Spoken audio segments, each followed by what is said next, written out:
Thanks for staying with us. So if you have been watching Your View this whole week, we've been discussing marriages, relationship, husband, wife, all week. And we're trying to conclude that conversation this week, but you cannot conclude marriage conversation without bringing somebody who can really break it down to pieces for us.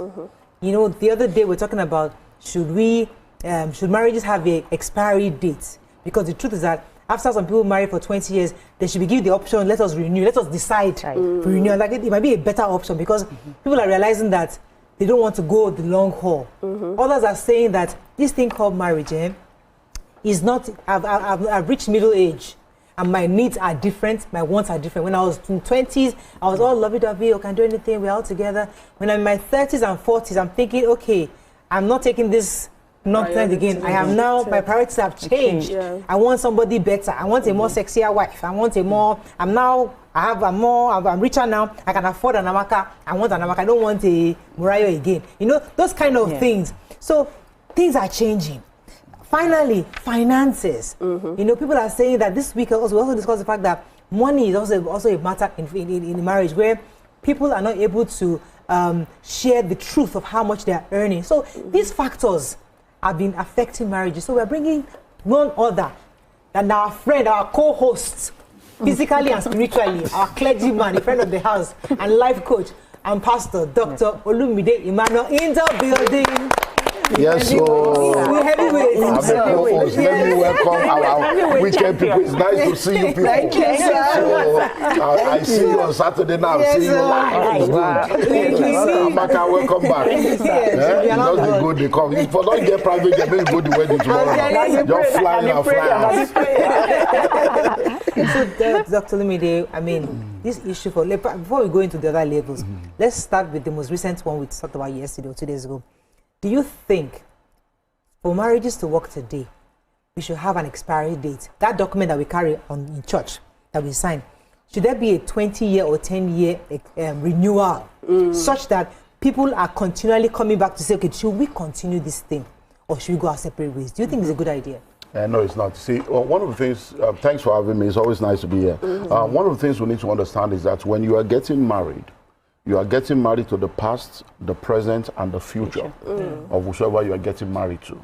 The major challenge, like I've said over and over again, is because a lot of people go into marriage without understanding marriage. So many people get married before they discover themselves. And so when they start discovering themselves in marriage, because they lack understanding of self and understanding of marriage, then those conflicts come. Once you understand marriage, you will know that in your marriage, you can really not be married to only one person.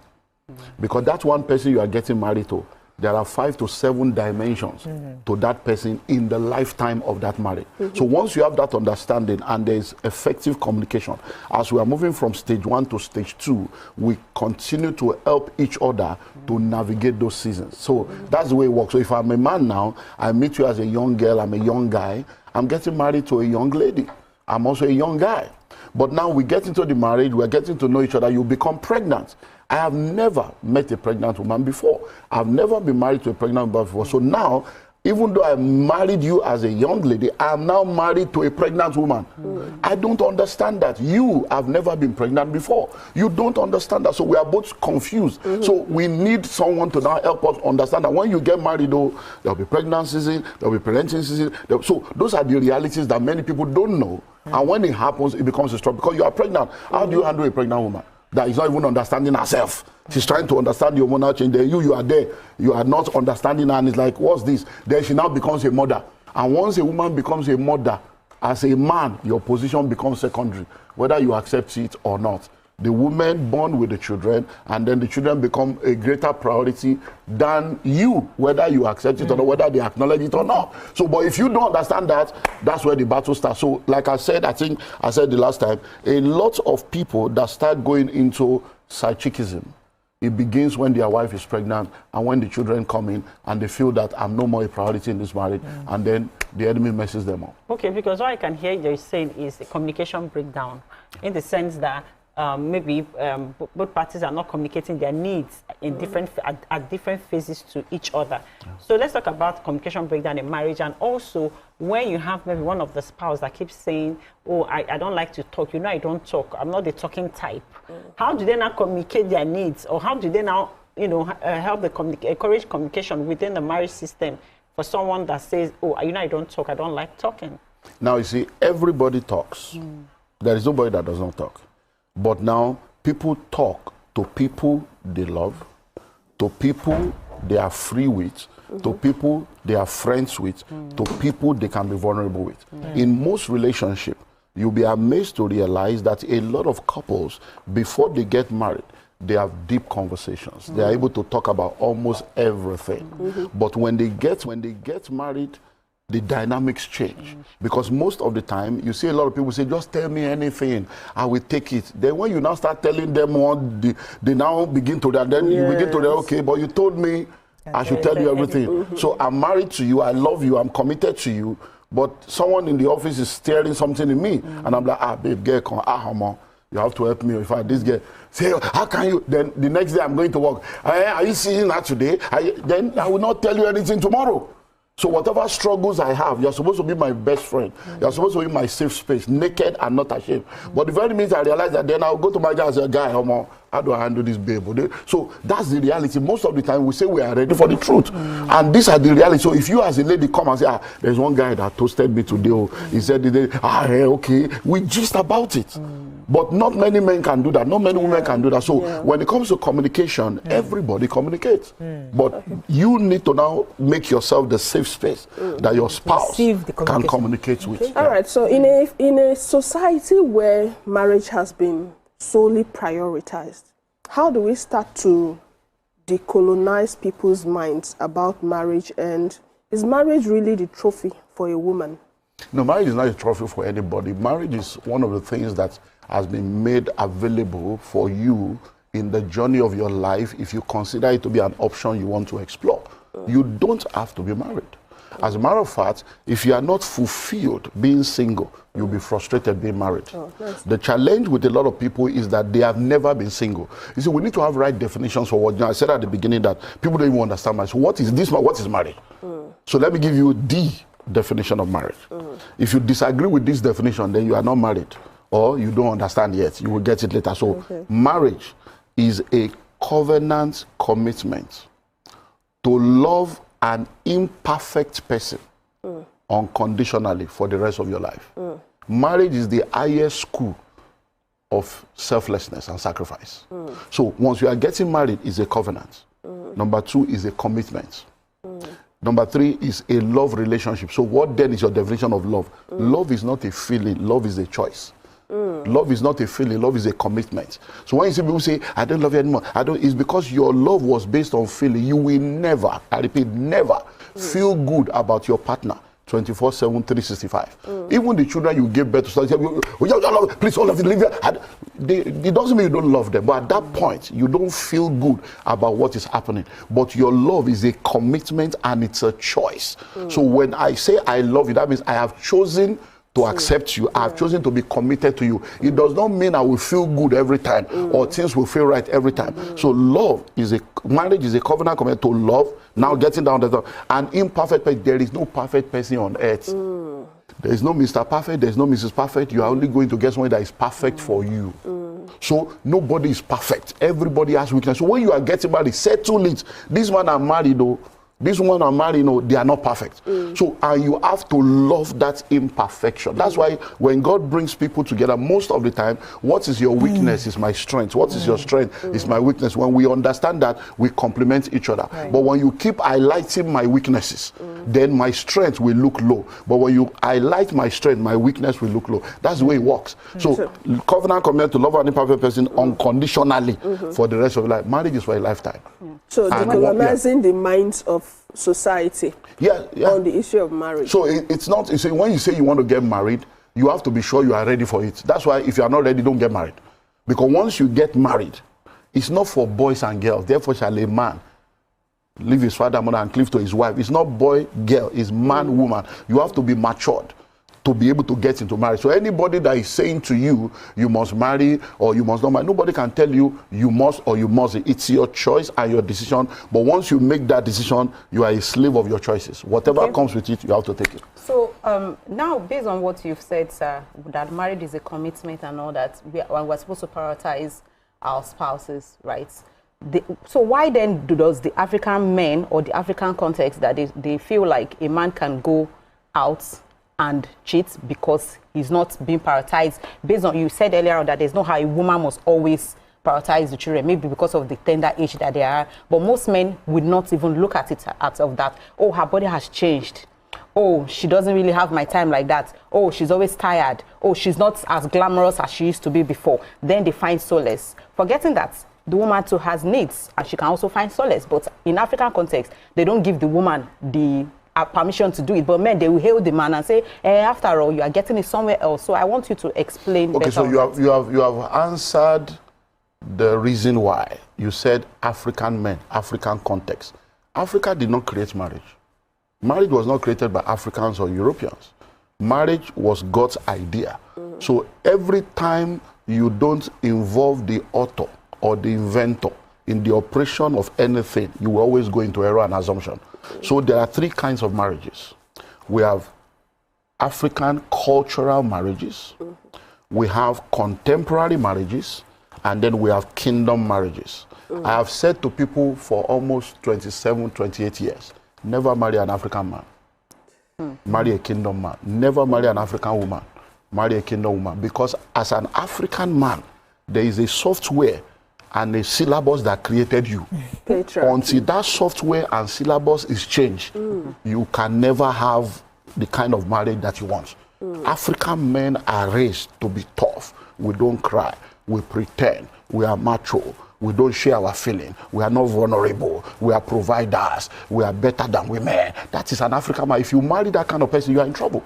So until that man is converted to become a kingdom person that understands that this marriage thing was created by my creator and these are the principles that guides it, and I'm going to align myself to that. Until that happens, you're going to be in trouble. But you see, in trying to run away, because we're always going to wrong extreme, in trying to say, I don't do African men, I don't do this, we now go to the other extreme. We have now created a contemporary marriage where you can't tell me what to do, talk to the hand, I get to see you, and then we have now realized that many of these people that now want to fight patriarchy, they have now entered into another extreme error, and that's why we're having all these challenges that we're having. So as far as I'm concerned, once you are getting married, the first thing you need to do is understand marriage and be prepared for it. Today, a lot of people will spend money. I had a session, I have a conference in Houston online a few weeks ago. Someone spent 10 million naira on pre-wedding and what do they call it? No, not even for the toasty proposal. They now to propose and they do party to propose. Yeah, they bring hall, they do a whole hall, they brought bands, they brought saxophone, everything. Spend 10 million. The same person now wants to go for premarital counseling. Come and pay $1,500. Say it's too much. So you are ready to pay a wedding planner. You don't want to pay a wedding coach or a wedding counselor, because we don't understand that you cannot succeed in the battlefield by manufacturing the weapons of war on the battlefield. You have to prepare. So a lot of people, they don't prepare for marriage. And when they get in there, they face the truth. Dr. Olumide, as I said before, because this whole week we're discussing marriage, and we need you to help us clarify some things we're hearing and discussing. Another thing I need your clarity on. Somebody, a man like you, stood up and said that a man can love his wife and still cheat. It doesn't have anything to do with the cheating. He knows, even the woman he's cheating with knows that he's married. It has nothing, because sometimes the woman in the house does not look like that figure in his side, the fantasy he has. Because now she's a mother, and he sees her, he respects her, he loves her so much. She's the mother of his children. She's a respectful person in church. You know, she's deaconess XYZ. You know, so he sees her as somebody who's nurturing, in charge of the whole house, and he loves her for that role. But he cannot see her as the exotic person that he wants to get with. So he goes out to go and find a Jane who is available. So, and doesn't mean that he doesn't love his wife. So women should accept the fact that I can cheat on you, but doesn't mean I don't love you. Please help us on it, because we are finding it difficult to choose. Okay, so we're going to need to look at it from different perspectives. The first thing you need to understand is that most men are deceived to think that they are the only ones that have feelings and emotion for people. They have this belief that women don't feel that way, but it's a lie. It's just because women have been trained by that same culturalization to be more disciplined. And so a lot of women, by virtue of their upbringing, they have a higher discipline with their sexuality than men. Because even in the upbringing level, they will tell you, a woman, no. But for the guy, hey, my guy, even the parents will be hailing the guy from young age. So because of that, a lot of men have grown up to be indisciplined. Now, the fact that you are married does not mean that your feeling will only be for your wife. You will see people that will trigger something in you. But where discipline comes in is, thank God I have mine. That's nice, beautiful. You thought. That's why I call it the mystery of the neck. The reason why you have a neck is so that your head can move. So if there is evil here, you say, wow, that's good. Then you move your head to the left. If there is evil everywhere, you lift up your eyes to the heaven and receive grace. So number one, let men get that. So any man that is telling you, I can do that, a woman can also do the same. You just need to understand that, but most men can't take it. You want to do it, but you cannot take it. Now, the second aspect is to realize that, in all honesty, a lot of men, for them, sex is just a release point. Because for a man, every 72 hours, the sack is full. So there is a need for a release every 72 hours. 72 hours. Pause. Yeah. I have to break it down. I don't understand the 72 hours. Let's go on a very short break and we come back and break down the 72 hours. Stay with us, President. As an entrepreneur with over 3 decades of experience, I've come to realize that staff recruitment and retention is one of the things you need to get right in order to build a sustainable business. Hello out there, I'm Dr. Olumide Emmanuel. A lot of organizations make the mistake of not training their staff, so they have massive visions, but they don't have people that can help make that vision a reality. And that's why I'm speaking to you, captain of the industry, as an entrepreneur, to do all you can to ensure that you bring your workforce to the Business Sustainability Summit 2025 so that we can help train them to become a part of making your dream a reality. You need to understand that if you train them, they will do well, but if you don't train them, you can't blame them.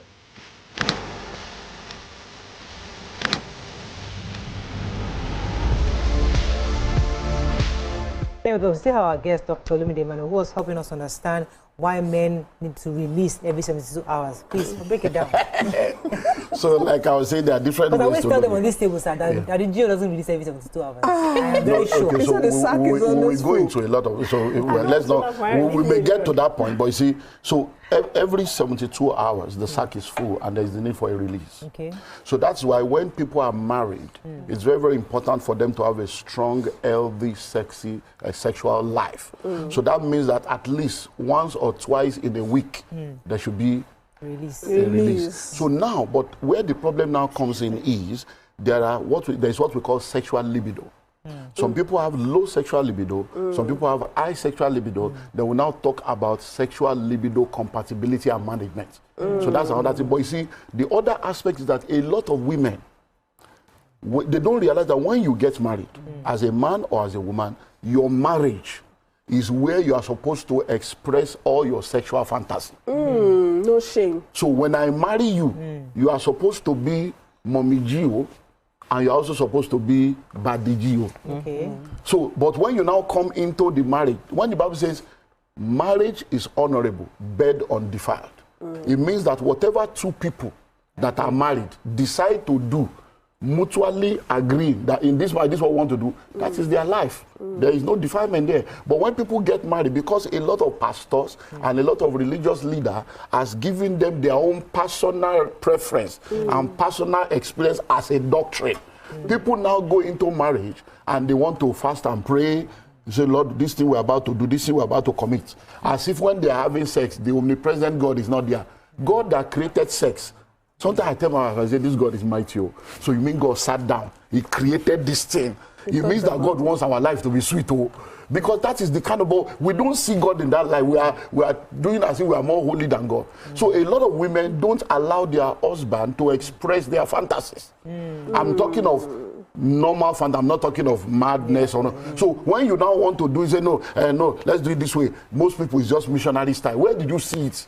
In the Bible or any that this is the way it must be done. So by the time you are now asking for variety, at the end of the day, they say, no, then your fantasy will now lead you to want to go and explore. Sometimes men always assume that women don't want, because they don't see that women like that. They don't see, because she's now the mommy of children. No. So they don't see her in that light. Let's now go to that aspect of mommy. Now, you see, a lot of women also need to understand this. When you are not married, you dress well, you look good, you look fantastic. But by the time you now marry, you now think, I don't settle. I'm not going to. There's house management, there's children management, there's even children. Women are even doing car management these days. Women are doing community. They're like, there's things. Nobody can say, how many people can be going to do facials every day? No, nobody saying do facials. But that's not an excuse not to be intentional about spicing up your marriage. Because we are talking about the problem that it has led to. You just come, so I'm leaving home in the morning. If you are not living with me, I'm living in the morning, you are with rapper. So the first, sexy, sir, please, so, that matter. No. Sexy to who? So you are. Where is the negligee? Where is the nightgown? Where is the lacy stuff? So I'm living what as pastor? That's the problem. I am a human being. Which one is pastor there? I am a pastor and so on. So now I leave home in the morning. The picture I see is not exciting. Then I go to the work, I see people pushing it up, coste, party everywhere, billboard everywhere. I go through all that emotional torture. I return out in the night again. You are a Maxi. You are a Maxi with spoon in your hand. Let me go. One second. Okay. Tune from Magodo, thanks for calling. You're live. Marital and the ladies. I have 2 questions for Dr. Olumide. Please. He said something that you are a slave to your commitment. How can you be a slave to a killer? Then the second one, to love a perfect person. How can you love a killer?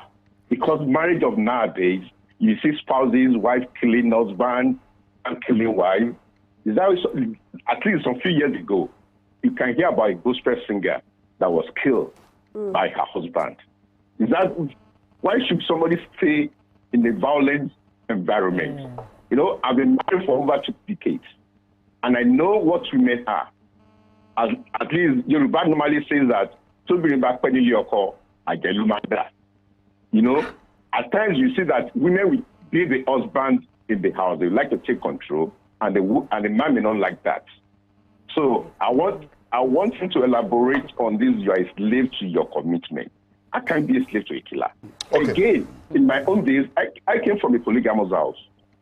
Apart from my other wives my father has, he has side chicks, and they do come to the house. And the other wives, they can't say anything. Nowadays, a man and a woman, and the man has a side chick, the man is dead already. Because the woman will not take it easy with the man. It's either he poison him, or he kill him, spiritually or emotionally. No?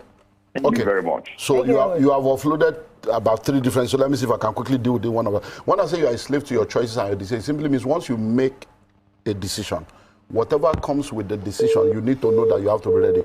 If you are walking around, taking buses, taking BRT, and one day you say, look, I want to buy a car. The very minute you buy a car, everything that comes with car, fueling car, going to mechanic. If you are in traffic, you have to see that you can't abandon your car. If you are in bus, you can come down. That is what I mean. So if you decide to get married, the very way you get married, inside marriage, there's responsibility, there's forgiveness, there are challenges, there will be children, there will be fees to pay, bills to pay. You have to be ready to pay. You can't get married and say, I'm not going to do that. Inside marriage, there is sex, there is food. You cannot say, I don't do sex, I don't want to have sex. No, you have married. You have to know what comes with it. Then the second thing you said is, how do you marry a killer? You did not marry a killer.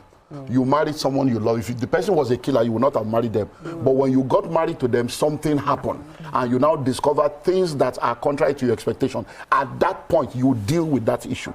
If you need to go for counseling, you need to go for coaching, you need to do psychotherapy counseling, you deal with it in order to see how you can solve it. And then the third aspect of women are this or whatever. Side chicks. You see, why are they angry now? I don't know why. You see, your parents that you said your father is a polygamy. If you are a polygamist and you want to marry somebody that is okay with that. We have Nima on this table that already knows that, okay, this is my belief. So if it's going to come, it's part of the package. So when you are marrying a woman, let her know, babe, I love you, but me, I believe in multiple wives. So it may get to a point I need to marry another one. No problem. If she's okay, she's okay. But you cannot marry somebody with a monogamous vision and then shift the goalposts along the way and expect her to now accept it. Because you see, the best way to think is there's what we call the golden rule and the platinum rule.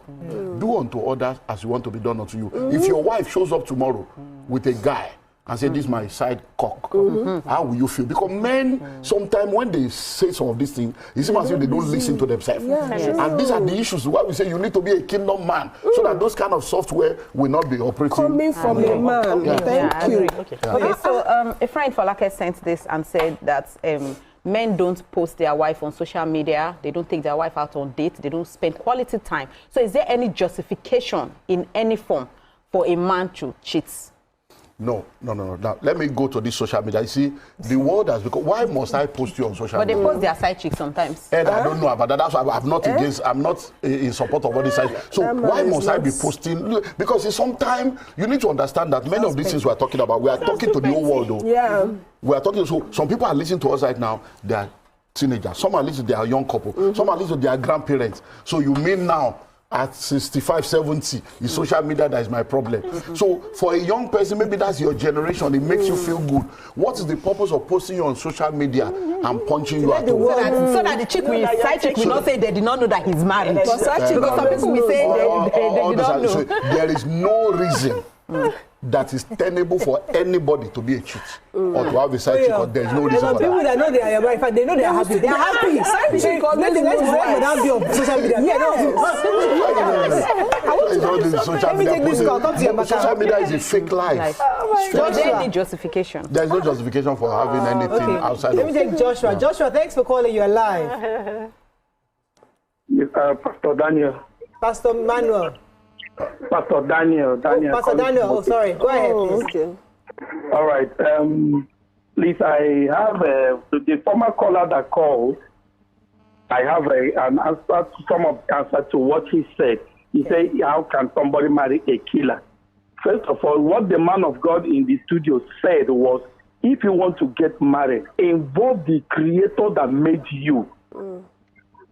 Because God cannot give you what will kill you tomorrow. Most of the marriages now, they are all for emotions and feelings. And you see some girls, they will come home with a man. When the dad is talking, they say, "No, daddy, I love him. I like him. I love him. I love him." And they don't want to go deeper to know about that person in prayers. So that is what the first point for the first man that called, the former caller. Okay. Then, on the man of God, there is something he said earlier at the starting of the program that somehow I don't want to agree with. He said that when someone is married and then children begins to come, the man becomes a second class in the marriage. I think he said something like that. I don't so much believe that. I believe that everybody has their position. As a father, as a mother, as a wife, as a husband, have a place for your children and have a place for your husband. Your children should not take the position of your husband. Your husband should not take the position of your children. Likewise, the man also. I've seen some men that love their children more than their wife. And some women love their children more than their husband. That is very wrong. Every one of them has to have their position in the marriage so that they can balance the equation. Okay.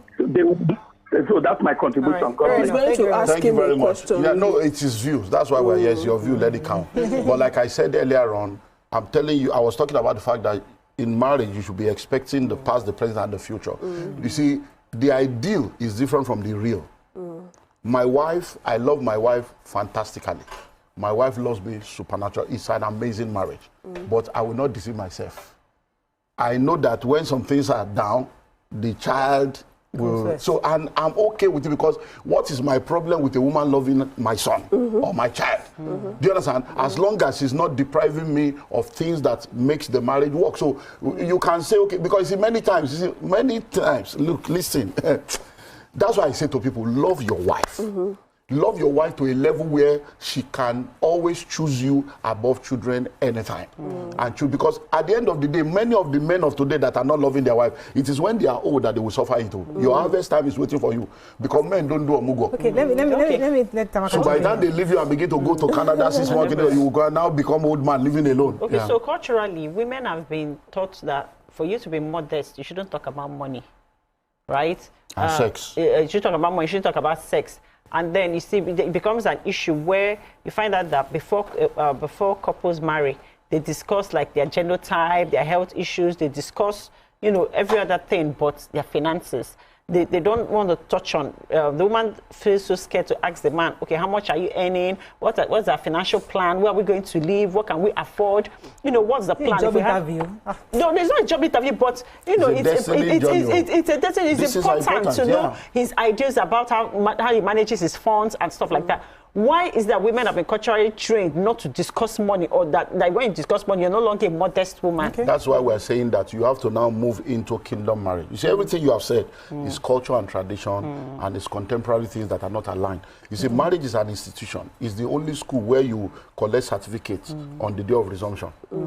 Marriage is the school where there's no graduation. In every school, there are lectures and classes. So what lecture and class did you go for? So I have said it forever. I have discovered that the major challenge we have today is ineffective courtship. A lot of marriages that exist today should never have existed. So we say, well, God has joined together, let man put us on that. Many of the marriages God didn't join.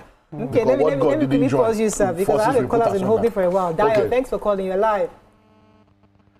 Good morning. Good morning, sir. Go ahead, please. Pastor Olumide, good morning, sir. Good morning. And I want to really thank you for sharing your story with on Dr. Pastor Kingsley's program. I watched that interview.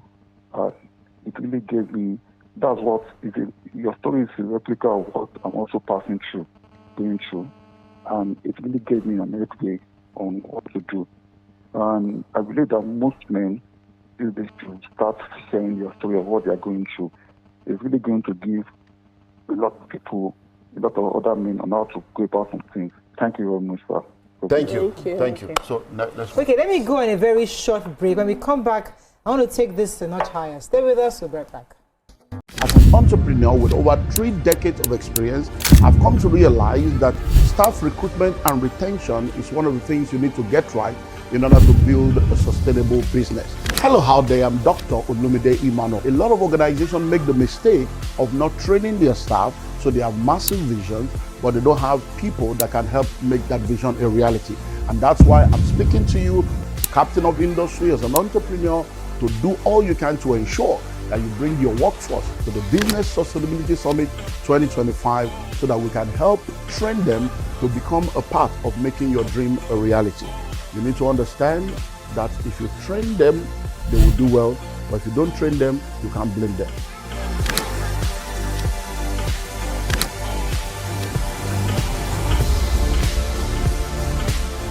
To stay with us, we still have Dr. Olumide Emmanuel. As I said earlier, this whole week we discussed a lot about marriage, and we just thought to end the week was important to bring somebody who knows and hopefully to educate us better. I want to bring in this scenario because there's a lot of women that feel that, if you look at their marriage, it looks perfect, but there's a lot of issues, and they're saying when they hear you say be committed, to be a slave somewhat to your commitment. I think Amaka used the word during the week, saying that how can I commit to rubbish? And people say, what do you mean rubbish? And I don't want to go as far as our caller that says, how can I be committed to a killer? That's not, killer is a bit extreme. A man comes to you, I am a Christian, I am here, I'm not cheating on you. I took you from the rubble, from poverty. I was the one that brought you from poverty. I brought you to the city. I married you. I cleaned you up. I don't want anything to do with your family. Initially, you thought he was your savior. So he brings you to the city and gives you this new life. And you're fine with it because you needed that escape anyway. So you have 2, 3, 5 children back to back. And then he's a provider. He has a house. He has a car. But he's not emotionally detached from you. He's not romantic. He doesn't show you love. He provides. And he doesn't care for your family because he took you from there. Now you're now in your mid-30s or your 40s. And you want your cousins to come around. You want your children to know their cousins, And you're having issues because this man is saying, I am here. I need you. Are you now telling her to be committed to that? Because she's trying to insist, I want my family. I want to be independent. I want to have my own job. I want to have my own dreams. And it's like, no, we have built this together. You are okay with this. Where are you now changing? You are 40 and not telling me you want to have a job. At what age? So I need that person listening to you right now. We go back to the things I've already said. Number one, that woman came into that marriage without discovery of self. Which most of us do, sir. Yeah, that's most what. Nigerians. So once you know that there's something wrong, then deal with it. That man had a plan, He was intentional about what he wanted, and he played his card, and he said, come, this is no family, I want to take care of you. And he has stood to his own path. You were the one that came in, not discovering yourself. But I said, when you are getting married to the past, the present, and the future of that person. If that man now understands what I have said, he will know that what he is asking for is unrealistic. He will know that this woman will never remain like this forever. Because she's going to become a mother, she's going to become a graduate, she's going to become exposed, because she cannot remain like that. And as she grows, I'm also going to grow, because that man has not remained the same also. But most of the time, it's because we are not communicating and talking about the real issue. So as that woman is, it's not a battle. Once you came in, you accepted something, and you have now come in, and you are realizing that, this thing I've accepted may not work, then you begin to talk about it in a way that will help the other person see the benefit. The other person is they're changing the goalposts. You know that don't want your family, and now you're bringing up the issue. You see, communication is very strategic once you understand it. So now I give you a scenario in that scenario. So I have a child. Now I have the second one. Now I have the third one. And I'm realizing that, family members were not knowing. So, my husband, hey, this children go. We need to start getting, let them know their cousin, let them begin to know their extended family. When they don't go marry themselves one day. So, God forbid, you are passing out. So you have to sit down to look at, anytime you are trying to sell something to someone, what is the benefit to them? Not the benefit to you. So people are not strategic in communication. And they just want to come, you cannot tell me this, you cannot tell me that. And then, no, you begin to help, this is our family. We cannot live over these children. Then one day, they'll go and go to school. Then you begin to sell it in the possible. And then, when you are in that marriage, that family they brought you away from, how were you talking about that family? Exactly. Because many times you are the one that have sold your family short to your spouse. So when you come and you are telling, thank God, what you deliver me, I would have still been there now, eating garri with them, using then that my sister, do you know she's this, she's that? It is the same people you said are devils. You now want to come to me 10 years later to accommodate devils in my house. So sometimes we are not wise in the way we have handled some of the things, and we are just blaming people. That's why we say people come for counseling, go for therapy. Go for therapy. Let people help you. Many people are dealing with traumas that they are not ready to face, and they want to use prayer to cover their mental problem. It is still you, pastor, that said that we shouldn't bring a third party now. Now you're telling us to come for counseling. All of you, all the pastors. Which pastor told you that? Even till tomorrow. Go and listen to Pastor Olumide Emmanuel. They are still saying it at weddings. Don't put a third party. That is a wrong message. That is not scriptural. So what's the right message? There is no marriage that can survive without a third party. None. Because, you see, every time they tell you that, you go and read my book. I've written this book since 1998. I've written books since 1998, so I'm not one of such pastors. Every marriage requires a third party. When they tell you, they allow a third party into your marriage, listen to what they say. In the same sentence, they allow a third party. Marriage is between a man, a woman, and God. You have just contradicted yourself. Because God is also a third party. So what we should be telling people is, be careful the kind of third party you bring to your marriage. Exactly. Let it be third party that can help. Because whether you like it or not, the media is influencing you, third party. Your school, your education is influencing you, third party. Your friends are influencing you, third. So there are already third party, consciously or unconsciously. So most of the time, all these messages, you see, the syllabus has changed. And I've said it over and over again, religion is more dangerous than the devil. When you practice Christianity as a religion, you're going to be a pawn in the hands of charlatans behind the pulpit. You're going to be a victim of the religious, myopic, inexperienced, inexposed interpretation of scriptures of the people you listen to. Many of the pastors today, over 80% of them, have never gone to Bible school. They have never read the Bible from Genesis to Revelation, talk less of studying it. And they are behind the pulpit. So many of them speak from their level of understanding and exposure, not from theological understanding and kingdom perspective. So you have to know God for yourself and study. Let me take you, Fanyiwa. Good morning, Fanyiwa. Thanks for calling. You're live. Hello, good morning. Good morning, sir. Go ahead. My name is Steven. Okay. I'm watching your view, and I really enjoyed the program. Thank you. Learning a lot. Then I wanted to say something. I like what the guest speaker said. He said something very, very profound about when you want to get married, that it don't involve God. That it should involve God. No? Yes, we can hear you. Go ahead. Okay, that it should involve God, and that's exactly what many people are not doing. We want to get married, we don't involve God in our marriage. But now, I myself, as an example, when I want to get married, I used to do fasting and prayer, dry fast 3 days every month, There's a girl I wanted to marry. So when I feel that fasting and prayer, I do every month. It's a normal thing that I do in my prayer. So when I go to church that day, the lady I was talking to, in my church that time, where I was, and when I got to church on Tuesday, God told me, this is not your wife. Very clear voice. And I've not even met my wife that I'm married now. Do you know that I walked to her immediately. I said, God said, you are not my wife. I did not sugarcoat it. I just said it the way I heard it. And today, I did not regret it because I met my wife after that. In fact, I've been married for going to 11 years now. My marriage has been fantastic. And God has been Thank you very much for the Mr. Stephen. I want to use what he said because a lot of people have this and I want to hear from God. And they go and pray and talk to pastors. And because I remember a woman who told me that the man she really loved, her pastor told her that that's not your husband. Today, I think she was 50-something, 53 years old. The man married somebody else. He's a Muslim. She's a Christian. And he loved her and she loved him. They loved each other so much. But, the unequally yoked preaching and her pastor said, no, he's not her husband. Anyway, the man has gone to marry somebody else and he's happy. And she felt like she lost out on somebody that could have been her soulmate. Until tomorrow, she has not forgiven her pastor for not allowing her to marry that person. So whenever somebody tells her God says, she runs, but I don't want to hear anything. Okay, so when the pastors become the people that decide who you marry, what kind of Christian? Because you blame pastors, but that person is not a Christian. He's an unserious believer.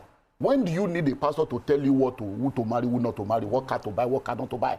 We are putting a lot of responsibility on pastors that God didn't give them. And many of them are carrying the responsibility to make them feel important. If you are a Christian and you read your Bible, did your own Bible tell you to marry a Muslim? Why do you need a pastor's opinion on what is written? So if you believe you should marry the person, then go ahead and marry and become a slave to your choice. So if you marry the person, enjoy yourself. The guy can marry 4 other wives and you still enjoy it. Because all this one, there are women that don't have any problem with their husband having other women. Because their love language is different. For some people, just take care of me. As long as you can take care of me, give me my own house, my own food, you can do whatever you want to do. So it's all a function of, are you really a Christian? Let's stop all this, God, pastor, this. Many times it's just religion. So if God has led you to marry somebody, it does not mean that there will be no challenges. If you don't handle those challenges well, the same marriage that God led you to will scatter. Because everything in scripture that talks about marital crisis, we saw how God brought them together and we still saw the crisis. Let me go on a very, very short break. I come back with Start Abigail. Stay with us, we'll be right back. As an entrepreneur with over 3 decades of experience, I've come to realize that staff recruitment and retention is one of the things you need to get right in order to build a sustainable business. Hello out there, I'm Dr. Olumide Emmanuel. A lot of organizations make the mistake of not training their staff, so they have massive visions, but they don't have people that can help make that vision a reality. And that's why I'm speaking to you, captain of industry, as an entrepreneur, to do all you can to ensure that you bring your workforce to the Business Sustainability Summit 2025 so that we can help train them to become a part of making your dream a reality. You need to understand that if you train them, they will do well, but if you don't train them, you can't blame them.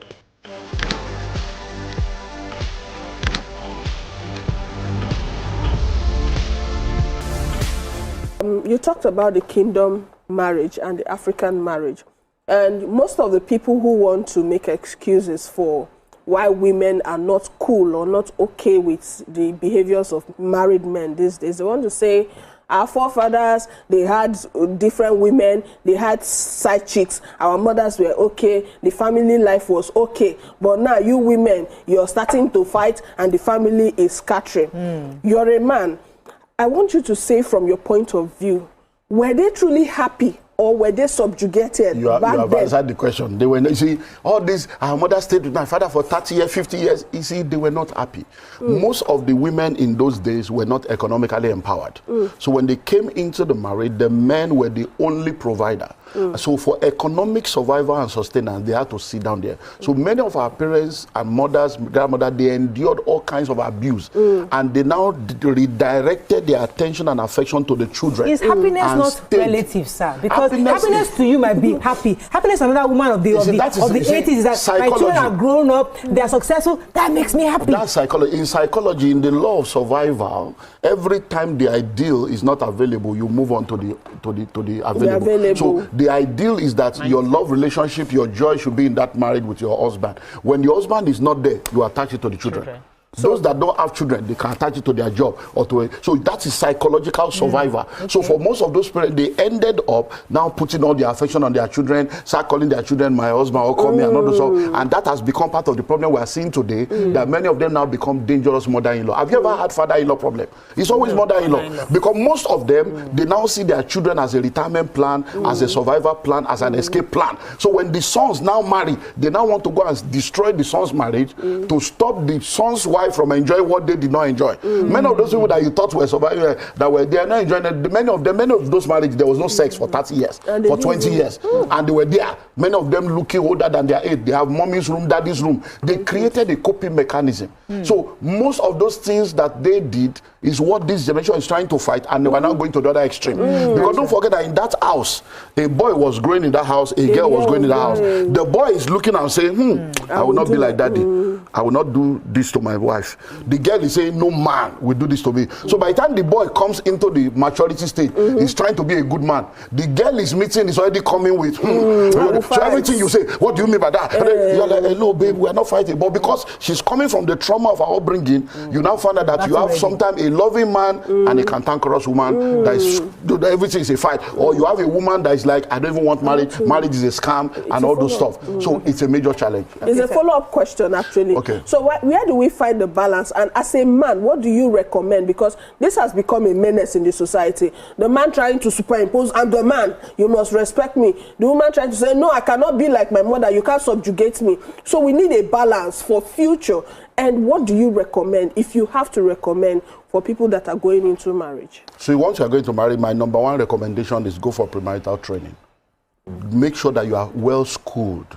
And it's not that, it's because theory and practical are two different things. No matter what they teach, when the practical comes, at least you have enough weapons, enough knowledge, enough information that can help you navigate. Oh, this is what they said. You know that when we watch film, every time we watch movies, they always portray pregnant women as people that are spitting, hungry, shouting, but that's not the truth. Do you understand now? So by the time people go with that kind of narrative, when they now get married, they are not even ready. Many people get married, they don't go for any marital class. Nobody has taught them the processes, the kind of dresses, how to do it. So it is training. Once you have the right knowledge, whatever you face, you have enough information. Can I just quickly add to what he said? The truth is that all of us in this country, as Africans too, black people, we need therapy. Because first of all, you need to understand your triggers. You need to understand what's going on from your childhood. You need to solve your own problems before yoking with another person. Do you understand? It's not just about a couple counseling. You need therapy, first of all, to identify your issues. I want to talk about trust and betrayal. We know that trust also stems from dishonesty, unfaithfulness, broken promises, and all that. And they've said that once something is broken, it can never fix, it can never be the same again. So truly, can there really be sincere forgiveness? And can the cheating spouse ever really stop if he's remorseful? Can he truly stop? So yeah, a cheating spouse can change. A cheating spouse can be transformed. That's I can give you testimonials of that. Completely is possible, but they need to go through a process to get to that. When it comes to rebuilding trust takes time. And now, please listen to what I'm about to say. Forgiveness does not necessarily mean forgetting. Forgetting takes a longer time. Forgiveness is a choice, it's a decision. And you don't have any choice but to forgive. Because not to forgive somebody is to hate yourself. It is like you drinking poison and expecting somebody else to die. So forgiveness is not all you must forgive. But now, that process of forgiving, that process of forgetting will take time. So yes, trust can be rebuilt. If someone has disappointed you, male or female, let's deal with it, let's talk about it, let's go through the process, and let's now establish boundaries. You see, there are people that go back to their exes. They have, unfinished business with a lot of other people. And ex issue is sometimes a very, very complicated one. So when you are in a relationship, there has to be boundaries, and there has to be intentional accountability. When you do that, it helps your marriage. When you have trust issue, if for instance now I'm leaving in the morning oh babe, I'm going, then as I enter the car, we have left this place, we are moving to this place now. Oh, we are in this place now. Oh, we are leaving this place now. It gives you, oh, this person, we are always together, we are communicating, I know where my wife is, I know where my husband is. Those kind of things helps to build trust. And then there are some things you have to intentionally sacrifice to rebuild trust. If you know that these are things that will give a wrong impression of me, then you avoid some things. If that marriage is important to you, you make the sacrifice. Dr. There's a situation that I know about. There's a man who is a church worker. He's not a pastor, but he's a minister of God. And he's been very committed. Him and his wife, very committed. They've been in church for 20 plus years. So he's a man, people see him as a man of God. Now, his wife had always complained that he wasn't very romantic or even sexual with her. So she accepted that maybe he's not really into this sex matter. 20 years into marriage, she finds out that he's actually gay. Now, the reality is that he's been having this sexual relationship with other men that she had no idea. And then she found evidences that for years, that's how he's been getting satisfied. That's why he doesn't come to her. Now, she's scared because she doesn't want to bring this up to the main church because this is somebody that it will scatter the kingdom. Yeah, that's their kingdom. It will scatter, because the man is well placed, it will scatter everything. Then it also scatter the family. There are children involved. If this thing gets out, there are friends in school, family, cousins. So she's having to hold it, and she doesn't know what to do. In that kind of thing, because the reality, a lot of men today, or a lot of women are finding that their husbands are actually bisexual. It's a new problem. It could have been an age-long problem, but now, how do we even navigate this new problem? Okay, so please, I'm a pastor. Yes. I celebrated 35 years in full-time ministry last year. So from 1988, we have been, so I can tell you for free.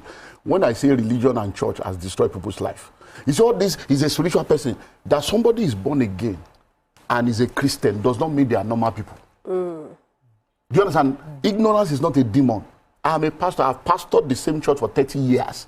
And I know, I have thousands of members I pastor. I know many of them are not normal. I say it to them. So church is like an hospital where people come to. Some people are responding to treatment. Some people are not responding to treatment. Some people are in intensive care. So that situation right now, the fact that he's a spiritual person does not mean he's an emotional person, does not mean he's mentally okay, does not mean he's psychologically okay. So that relationship, you got married to someone. The person is not having sex. In what world is it normal for a young man not to have sex?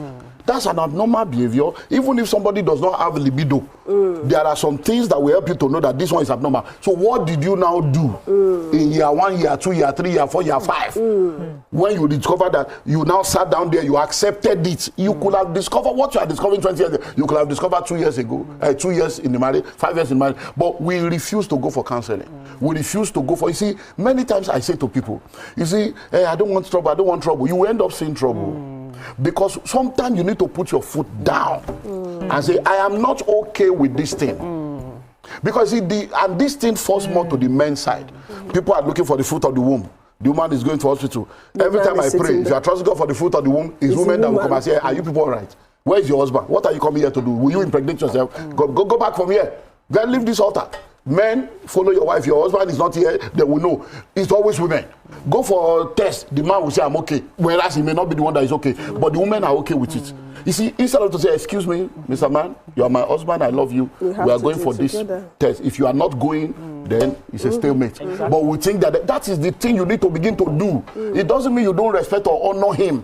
It means we are in this marriage together. This is our destiny. You cannot put me in a place where you are not there to help for us to make this happen.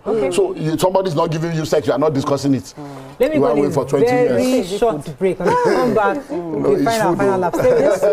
It's food for the soul. As an entrepreneur with over 3 decades of experience, I've come to realize that staff recruitment and retention is one of the things you need to get right in order to build a sustainable business. Hello, how there? I'm Dr. Olumide Emmanuel. A lot of organizations make the mistake of not training their staff, so they have massive visions, but they don't have people that can help make that vision a reality. And that's why I'm speaking to you, captain of industry, as an entrepreneur, to do all you can to ensure that you bring your workforce to the Business Sustainability Summit 2025 so that we can help train them to become a part of making your dream a reality. You need to understand that if you train them, they will do well, but if you don't train them, you can't blame them.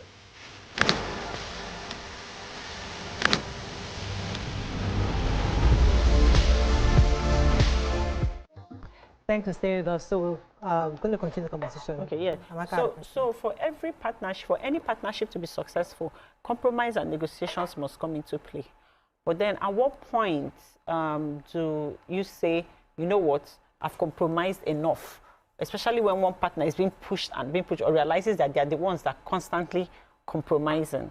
At what point do you say, no, it's enough? One of the things that we need to develop is to develop friendship with our spouse. One of the greatest joy you will ever have is you marry someone that you have a friendship with. Because there are things you gist with your friends about that you may not be able to talk to your spouse about. But when your spouse is also now a friend, it creates a leveling environment. What is a tension discussion in other relationship? In your own relationship, it's not a tension discussion. It's a discussion that you look. So when you are communicating, I've said, okay, I don't think I've said that today, but the causes of relational crisis, the top 5 causes is communication, sex, money, third parties, and unrealistic expectation. I believe that the number 1 key to success in a relationship is communication. There is no problem we cannot solve except a problem we cannot discuss. All the wars in this world, they will still come to the table. So when you talk about pushing boundary, I'm doing it, what was the communication? There must be a communication. Babe, you know, based on this now, I have to do this. Can you take up this now? In the next 1 or 2 years, this will happen, this will happen. Then we are communicating. Oh, I'm going for school. You guys have to stay alone. I'll be in the UK, but you know, I cannot afford to be bringing you. Maybe I will come once, you will come. You know, it's communication. So you cannot say you are giving sacrifice, they are pushing you. What was the discussion in all those points? If there has been communication, it will never get to a breaking point. It gets to a breaking point because there was no communication. Somebody is taking somebody for granted and somebody is being foolish. Sir, please, do you believe in divorce? Because I believe in both holy books. There are grounds for divorce. So at what point would you be pushed to the wall for you to say, okay, I've had enough. I need to love myself. I need to be with myself. I don't believe in divorce. I don't believe divorce is the best thing for anybody to experience. Because many times the way people push marriage is as if, oh, I can have a choice to just get out of there. No, I don't believe in divorce. I believe in the Bible. The Bible gives room for divorce. Because as far as God is concerned, there is no Mr. and Mrs. in heaven. You come to God as an individual, the other person comes to God as an individual, the two of you meet yourself, and marriage is here on earth. When you get to heaven, you still appear before God on your own. So God, in his love, in his magnanimity, has now provided a way to protect his children. So God was the one that brought up the issue of divorce and separation by himself. He's the one that created marriage, and he brought it up to say, come. In the Old Testament, he saw how his daughters were being treated. And he said, no, you cannot treat a human being like this. You cannot say because somebody cook food, the salt is not good, you just throw them out, and then you don't give them liberty to continue their life. So if you want to do that, give them a bill of divorce so that they will be free from you. They can be free to move on with their life. Then in the New Testament, when he brought it up, he said, look, you have heard it said before. He said, but now I say. And he now established that he wants you to be together, but there are 4 reasons that can give room for you to exit that relationship. And he listed the immorality, and even the immorality is subject to your ability to forgive. It's not that because somebody committed adultery, you don't know. You can forgive and still move on, and there are a lot of people that have been able to do that. And then we list when an unbelieving party departs. So if someone no more believes in the marriage and decides to leave you, you are free to move on with your life. Do you understand? So those are things. So like I want to go to your domestic violence. You see, please let's listen to it. There are laws that govern life.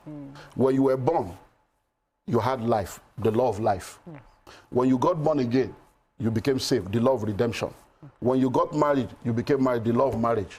All these laws supersede each other. The law of life is superior to the law of redemption. The law of redemption is superior to the law of marriage. So if marriage will ruin your redemption and ruin your life, then you need to look for a way to ensure that you deliver yourself. Because God doesn't want you to be in a place where you will be killed and destroyed and then you end up missing heaven. And then when I say that the law of life is superior to the law of redemption, it simply means that the very minute you become saved, your life becomes a new life. Do you understand now? So your life is no more the life you had before. Your redemption is now your life because you are living a new kind of life that is superior to that other life that you had before you came into Christ. So you understand that. So once you are in a relationship and it's an abusive relationship, it's a relationship that is detrimental to your life, then you need to now separate, not divorce, to go and seek help so that there can be reconciliation. And if there is no reconciliation, you move on with your life. We have comments on social media. We have to wrap up. Any comments? I'm sure we have. We have a lot. We have. I am both. Okay. So many. Your Oyimbo woman don't frustrate. Okay, they are just saying. I found out my husband is gay. Okay, we don't use the swear words. I will expose him. What is not good is not good. People look at him as a man of God. You're not deceiving God. That's Adejoke Kezim. Another one says that they joke a lot, so yes. I don't want to read it. I'm a millennial. Obasa Deborah says, how can someone discern if a man is gay during courtship? I'm a millennial and I don't live by the rules you guys set for yourself. I set myself as priority number 1. That's Antnam. And then, okay, I am both... Okay, we have to wrap up, unfortunately. But, sir, I know this gay issue kept coming up. And that's why I kept trying to read it. It's a conversation. It's a global conversation, not just here. And I don't know how the Christian or even the religious institutions are managing it. Because people are coming to the realization that, okay, maybe I'm not heterosexual. Maybe that I am naturally gay. And it's hard for Nigerians to understand it because it's even illegal in this part of the world. But these are real issues, and people are having to face it. So I don't know if there's a way the church or the youth coaches are planning to help Nigerians navigate this system. Now, you see, because of time, once you said that, how do I know if a man is gay before I marry that? I was like, there is a way to know this. You see, it's because we don't. They tell us not to sleep with them before the marriage. Nobody's talking about sleeping. Look, I have what I call the 101 common sense consideration. Before you get married, there are many people that you give because we have a premarital class that you go through. And that's the solution to many of these things. Once you give the man his own, he will feel it. You give the woman her own, she will feel it. By the time you bring the two of them together, many times the relationship does not continue. Because the things they are not willing to talk about is in a form. It's just yes, no. There are a lot of tests, psychotomic tests that you will feel. By the time you see results, it will seem as if the person is a prophet that came up, that grew up with you. So there are solutions to all those things. All this issue of gay or whatever, I'm a pastor. I've seen all kinds. And there are professionals that understand how to handle all these things. So you cannot come and say, it's all this nature-nurture thing. It's all a function of understanding that if your environment is toxic, it will create something that is toxic. So if someone does not have any trace of those things in their life and they grow up in an environment where they are molested or exposed to it, it will happen.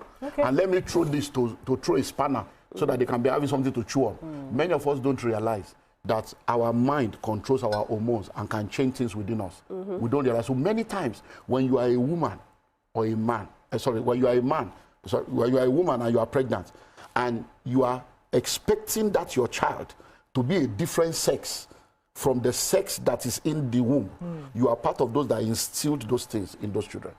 And that's the level I wanted to go and be discussing. So you are pregnant and you say, I want a boy. And then you now go to do scan and they tell you it's a girl. What goes through your mind? You are instilling, you now say, I wish it's a boy, I wish it's a boy. The child is hearing. There are spiritual, psychological laws that we can show you. If you got to chew this one, yes, so I'm telling you. So some of those things, we have to go, the pregnancy was part of the problem. Time has go. I don't know. The boy now comes out and says, you need to behave like a girl. Because you are looking for a girl. I'm not a reason. That's our job now. We can take on so let's trouble the water. Make it and chew that one. Have a great day. Join your View Pigeon tomorrow morning, and we'll see you on Monday. Bye for now. Bye.